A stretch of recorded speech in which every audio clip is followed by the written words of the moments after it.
وہ بچے اب بڑے ہو گئے ہیں، وہ خود ہی خریدتے ہیں، وہ اب ہمیں کدھر یہ موقع دیتے ہیں، ورنہ میری تو بڑی خواہش ہوتی ہے جب بچے تھے پھر ہم خرید کے دیا کرتے میں یار میرے سامنے کچھ بھی رکھ دو میں کھا لیتا ہوں، یہ نہیں ہے حلوہ بھی کھا لیتے ہیں کیا لیا آپ وہ نہیں تھے مصور والے کیس میں؟ ابھی کیس نہیں پڑا کوئی، نہیں وہ حلال کے لیے آپ کو نہیں مروت صاحب عید پہ حلوہ کھانے جا رہے ہیں، آپ کھائیں گے حلوہ وغیرہ؟ حلوہ ہم خود بناتے ہیں گھر میں، ڈودھی حلوہ کہتے ہیں، یہ ہندو تھا، پری پارٹیشن سے پہلے بنایا کرتا تھا، ہمارے گاؤں میں رہتے تھے ہندو، وہ جب چلے گئے وہ حلوہ جو ہے ابھی تک ہمارا پورا گاؤں بناتا ہے، بڑا مزیدار ہوتا ہے، حلوے بھی کھاتے ہیں، تھوڑا بہت بچوں کے ساتھ مل کے کھا لیتے ہیں، لیکن نیند کے دن جو سب سے اچھا کام ہے نا گزشتہ 20 سالوں سے، کیونکہ خوشی تو ہمیں نظر ہی نہیں آتی ہے، نیند کے دن جو ہے نا لمبی تان کے سو جانا اس سے بڑی بہترین کوئی چیز نہیں ہے۔ مروت صاحب آپ کے کتنے بچے ہیں؟ 3 سر آپ نے تو کہا تھا آپ کو چائے بنانی بھی نہیں آتی، آپ حلوہ چائے مروت صاحب آپ جیسے ہیں یا آپ مختلف ہیں؟ مطلب فنی آپ جیسے ہیں؟ کسی اور طرف لے کے جا رہا ہوں۔ اپنی عادات ہے، ٹھیک ہے نا، ہر ایک کی اپنی عادات ہے، یہ نئی نسل جو ہے نا وہ اب اپنے والدین کے بابے بنے ہوئے ہیں۔ سر بہرام جو ہیں وہ ایک دن انٹرویو کے درمیان میں ایک چھوٹا والا سامنے آ گیا تو اس کو آپ نے بڑی جگت کرائی تھی۔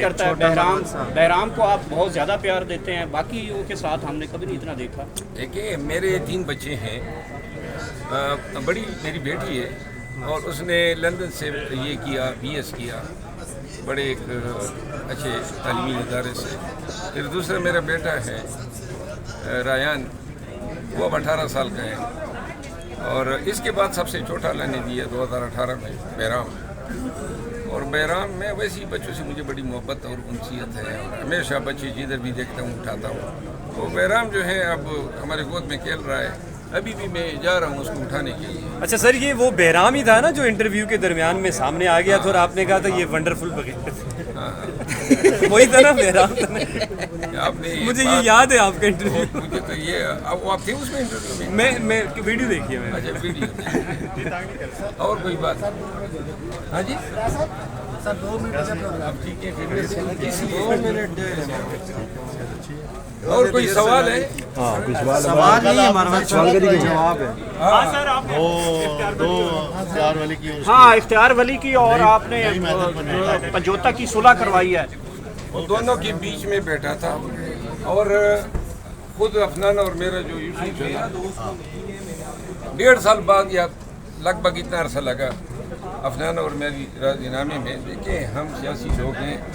چاہے نون سے ہو PTI سے ہو، ہماری ایک دوسرے کے ساتھ گریبان تک ہاتھ جانا نہیں چاہیے، چلا جاتا ہے انسان جذبات میں آ جاتا ہے، وقتی ایک واقعہ ہوتا ہے، اس کے پیچھے کوئی نیت یہ کار فرما نہیں ہوتی ہے کہ کسی شخص کو جو ہے اس کی تذلیل کرنی ہے، اس کو مارنا ہے، اور نہیں میدر پنجوتا میرے چھوٹے بھائی کی طرح ہیں، اختیار ولی صاحب کے ساتھ ایک احترام کا تعلق ہے اور ایک سیاسی ورکر ہے، تو میں نے دونوں کو گزارش کی، اور نئی میدر صاحب کے ساتھ ساتھ اختیار ولی صاحب کا بالخصوص شکر گزار ہوں، انہوں نے اعلیٰ ظرفی کا مظاہرہ کیا، نئی میدر کو پیار بھی کیا، میں دونوں کا مشکور ہوں، اور مجھے خوشی ہے کہ ان کے مابین یہ مسئلہ آپ نے صلح کروائی۔ جی ہاں جی ہاں۔ اچھا یہ بتائیں سر، یہ جو ایسے اتفاق سے بات ہو گئی، کل چیف منسٹر صاحب نے رات انٹرویو دیا گنڈا پور میں اور بڑی تعریف کی ہے کہ آرمی چیف سے میرے بڑے اچھے تعلقات ہیں، ان کے تعلقات بڑے اچھے ہیں، اور PTI کی بحیثیت جماعت تعلقات اچھے نہیں ہیں، اس پہ کیا کہیں؟ میں نے تو یہ الفاظ ان کے سنے نہیں ہیں، لیکن میں سمجھتا ہوں کہ چیف منسٹر کسی بھی پرائم منسٹر کو خصوصی حالات میں جو KP کے صورتحال ہیں، اس میں اگر PTI کے وزیر اعلیٰ کے آرمی چیف کے ساتھ تعلقات ٹھیک ہے تو میرا خیال ہے یہ PTI کا اس میں فائدہ ہے، کیونکہ اگر تعلقات خراب ہوں گے اور وہی چپکریں شروع ہوں گی تو یہاں تو قانون تو ہے ہی نہیں، گورنر راج ہوگا، PTI کی حکومت ختم کرنے کے پیچھے یہ طریقے نکال سکتے ہیں، تو میں تو اس بیان کی جو ہے سپورٹ کرتا ہوں۔ اچھا سر